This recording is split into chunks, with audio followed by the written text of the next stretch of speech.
तो नमस्कार दर्शक बंधु आज आउ एक अपडेट नहीं आसुच्छी जोटा हूँ मधुबाबू पेंशन योजना कहीं मधुबाबू पेंशन योजना आप जानते बहुत सारा यूट्यूबर देखिए भाइराल चलती मधुबाबू पेंशन योजना मिल गत काली मिल काली मिल किए बोला मार्च मस मिल जाऊँगी किए बोला फेब्रुआरी मस मिल किए कहे एप्रिल मिल तो देखो तो ये जो मधुबाबू पेंशन योजना सरकार कौन अपडेट कर कि मधुबाबू पेंशन योजना आपको 3000 टका जो भत्ता टका वृद्धि कराब 1000 टका जो मैंने पाँच से भत्ता टका 3000 को वृद्धि कराब ये कौन सरकार बड़ निष्पत्ति नहीं कौन निष्पत्ति ने जदि निष्पत्ति केवे मिल मधुबाबू पेंशन योजना 3000 टका सबूर अपडेट आपको यही वीडियो कोई वीडियो जमा भी स्किप करेंगे नहीं कहीं देखो मधुबाबू पेंशन योजना नहीं कि बहुत सारा हिताधिकारी देखिए असंतुष्ट प्रकाश करुँच कहीं देखूँ आज जनवरी मस पाखर कह गले जनवरी आज जनवरी मस पाखर आज की मार्च एप्रिल मस एप्रिल मस बहुत सारा लोक असंतुष्ट प्रकाश पाँच कहीं जनक पाखरे 3500 टका अकाउंट को आसो आउ जन पाइब 1000 टका तो यहीटा केते दूर पॉसिबल कहीं देखूँ तो कहीं जापर विधवा माँ मान को कहीं विधवा माँ मान को 1000 टका मिलूँ अन्य क्षेत्र देखिए अन्य वृद्धा और वृद्धि मान को 3500 मिलू विधवा माँ मान को मिलूँ 1000 टका तो से क्षेत्र में कौन हम विधवा माँ मान को वृद्धि कर 3500 टका जो 80 वर्ष और विकला मान सहित सामिल कर विधवा माँ मान कहीं कहबार कारण देखो विधवा माँ मानकर इनकम सोर्स कहले जीरो इनकम सोर्स कहले जीरो तो से इनकम किसी ना तो से सब क्षेत्र में सरकार आगर विधवा माँ मानकर पदक्षेप नवा स्कीम टाक जो 1000 टका जो थिला स्कीम टाक 1000 टका केमती कौन करके 3500 टका वृद्धि करार जोटा सरकार ए पर्यटन से विधवा माँ मान किसी भी इम्प्रूव करा जाइनी किसी भी चेंजेस करा जाइनी जो थे आप देखिए 60 वर्ष मान को जहाँ भी मिलूँ विधवा माँ मान मिलूची कहीं सरकार प्रतिश्रुति देते सरकार इलेक्शन पूर्व प्रतिश्रुति देते 60 वर्ष मान को जो ऊर्ध अच्छे 3000 मिल जो मैंने 80 वर्ष ऊर्ध से 3500 टका भत्ता टका मिल जोटा 200 दिन बीतीगला 3500 टका मिलला जनवरी मास 15 तारिख में सरकार प्रतिश्रुति रखिले ना जोटा देखिए बहुत सारा कलह बढ़ला ग्राम अंचल लगे ब्लॉक को लगे विधानसभा लगे सबुआड़े जो हो वाला चलला सरकार कौन कले बहुत सारा चिंतित करके 200 दिन बीतीगला 3500 टका भत्ता टका वृद्धि करले जोटा कलह बढ़िया बहुत सारा विधानसभा देखिए बहुत सारा कलह बढ़िया सरकार कौन कले बहुत सारा चिंता कले बहुत सारा मीडिया आगे देखिए बहुत सारा ए नहीं बहुत सारा कलह सृष्टि होता है सरकार आम को भत्ता टका कही ठकीदे कहीं आम मान भत्ता टका देने तो ये नहीं कि आपण को कहबार कथा हूँ देखो मधुबाबू पेंशन योजना सरकार आपन को देले 200 दिन बीतीगला 3500 टका भत्ता लागू कराइले केउ मान लागू कराइले जो मान 80 वर्ष मान को और 80% विकला मान को तो आगामी दिन में समस्त चिंता जे जदि सरकार 3500 टका देइछथि निश्चित भाव में 60 वर्ष मान को कौन हम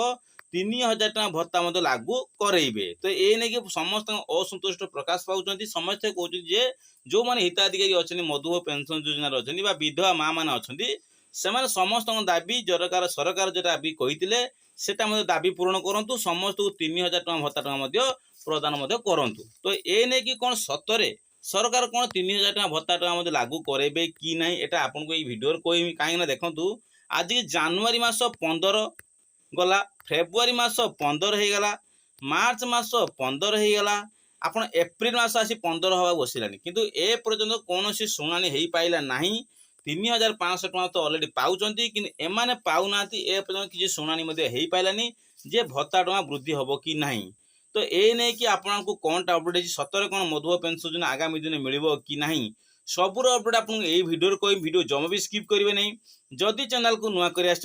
तेबे चैनल को लाइक एंड सब्सक्राइब करेंगे चैनल को सब्सक्राइब कले नुआ नुआ नोटिफिकेशन वीडियो पाइबे आ सहित बहुत सारा नुआ नुआ इनफॉरमेशन वीडियो पाइपर तो तुरंत जातु चैनल को सब्सक्राइब कर दिंतु जापारे तो सर्वप्रथम देखो एवं कटक देखिए किसी ब्लॉक देखिए बहुत सारा हिताधिकारी देखिए से दाबी पूरण कर राज्य देखिए लोक मैंने 4000 टका 3000 टका भत्ता टका पाइले एमती एक ओडिशा देख से 1000 टकार पड़ी रही पूर्व अन्य देखिए अन्य राज्य देखला बेलू 4000 3000 2500 टका भत्ता टका पाइले आम राज्य में ए पर्यटन से 1200 टका प्रदान करा जाउची जो सरकार पुणी कही अन्य स्टेट पक्ष आपको से रेगुलेशन चलो आप से क्षेत्र में आपको 3500 3000 टका भत्ता टका मिल जोटा 4000 से पाँच आम मान को मिलूना कहीं मिलूना जदि बीजेडी सरकार थिले ठीक अछि केने एटा होछि आपनको राज्य सरकार द्वारा मिलित होछि। एबे जो सरकार अछंती बीजेपी सरकार अछंती जोटा केंद्र मध्ये बीजेपी राज्य सरकार मध्ये बीजेपी तो उभय सरकार माने डबल इंजिन सरकार जदि मिलित रे आपण चाहिले बीजेडी सरकार बीजेपी सरकार ताहले चाहिले एक मध्ये उन्नतिमूलक कार्य करि परिबे समस्त मध्ये लागू मध्ये 3000 मध्ये करै परिबे जोटा से चाहू नाती भी करिया मध्ये चाहू नाती जोटा बहुत सारा कलह मध्ये सृष्टि होछि। भोगराई ब्लॉक देखिए बहुत सारा हिताधिकारी देखिए मीडिया धारणा देते जे आम मैंने भोगराई ब्लॉक रु कहूँ आम मैंने भत्ता टଙ୍କା ग्रहण करूँ नहीं जदि सरकार भत्ता टଙ୍କା आगू जदि न वृद्धि करती आम मैंने एभली 1000 टଙ୍କା भत्ता टଙ୍କା वृद्धि करूँ आम मान 3000 भत्ता टଙ୍କା वृद्धि करातु बोली नहीं बहुत सारा मंतव्य रखिते। तो सेसु भितर बहुत सारा हिताधिकारी 40-50,000 हिताधिकारी सरकार मैंने मोहन सरकार चिठी लिखिते भत्ता टଙ୍କା वृद्धि करने बहुत सारा मीडिया आगे बहुत सारा कलह चलता जे आगामी दिन में खूब शीघ्र भत्ता टଙ୍କା वृद्धि करूँ ता कौन हतरे वृद्धि करेबे कि नहीं देखू कहमी लास्ट वीडियो शेष कहमी आउ देखो बहुत ठीक समय भत्ता टଙ୍କା मिलूना जो मैंने ऑफलाइन पक्ष भत्ता टଙ୍କା नौ से राइट 15 तारिख में मिलूँ जो मैंने ऑनलाइन माने बैंक अकाउंट माध्यम नौ 28 टଙ୍କା 28 तारिख 29 तारिख 26 तारिख ना 27 तारिख ये डेट्रे भत्ता टଙ୍କା मिलूँ तो से बहुत सारा स्टेप सरकार नहीं पदक्षेप नहीं सरकार किपरि आगामी दिन 15 तारिख दिन ऑफलाइन ऑनलाइन माध्यम उभय आपन को 15 तारिख में मिल ए नहीं सरकार चिठी लिखते सरकार मीडिया आगे ये सब पदक्षेप नहीं जोटा सरकार ए पर्यटन किसी भी संशोधन करना से मास शेष हम 28 तारिख 27 तारिख 26 तारिख भत्ता टଙ୍କା प्रदान करुँच तो ये नहीं कि से किसी परिवर्तन कराऊनी जो बहुत सारा हिताधिकारी कौन करते बहुत सारा कौन करते कलह सृष्टि करते तो से सब भितर देखो भत्ता टଙ୍କା मिलवर किसी ग्यारेंटी नहीं कहीं मधुबाबू पेंशन योजनार भत्ता टଙ୍କା आगामी दिन लागू करेबे सरकार जो प्रतिश्रुति देते आगामी दिन लागू करेबे किसी भी ग्यारेंटी नहीं कहीं ए पर्यटन किसी भी विधानसभा उपस्थापन कराऊनी किसी भी बजेट उपस्थापन कराऊनी आगामी दिन में तो आपड़ एत गोटे बजेट आईला एत बजेट रे देखिए कोटी कोटी टଙ୍କା बजेट आईला भत्ता टଙ୍କା नहीं किसी बजेट रे पास है नहीं जो आपन को बजेट रे जदि पास है आपन को भत्ता टଙ୍କା बजेट अनुଯାयी आपन को आगामी दिन में भत्ता टଙ୍କା मिलना असंभव कथा कहीं ना कौन क्षेत्र सब क्षेत्र देखिए बजेट पास होची अन्य क्षेत्र देखिए आपनकर सब योजना क्षेत्र में बजेट पास करा जाउची किंतु ए योजना देखिए बजेट पास है नहीं जो आपन को मिलवाटा बहुत चांस कम अच्छी जदि सरकार बजेट रे कौन उपस्थापन कर विधानसभा जदि किसी उपस्थापन करे ताहले आपनकर ये मधुबाबू पेंशन योजना निश्चित लागू कराइछंदा आ आगामी दिन समस्त भत्ता टଙ୍କା पाई पारछन जोटा ए पर्यटन सरकार किसी लागू करना जो समस्त यही गोटे राय जे सरकार भत्ता टଙ୍କା कहीं लागू करना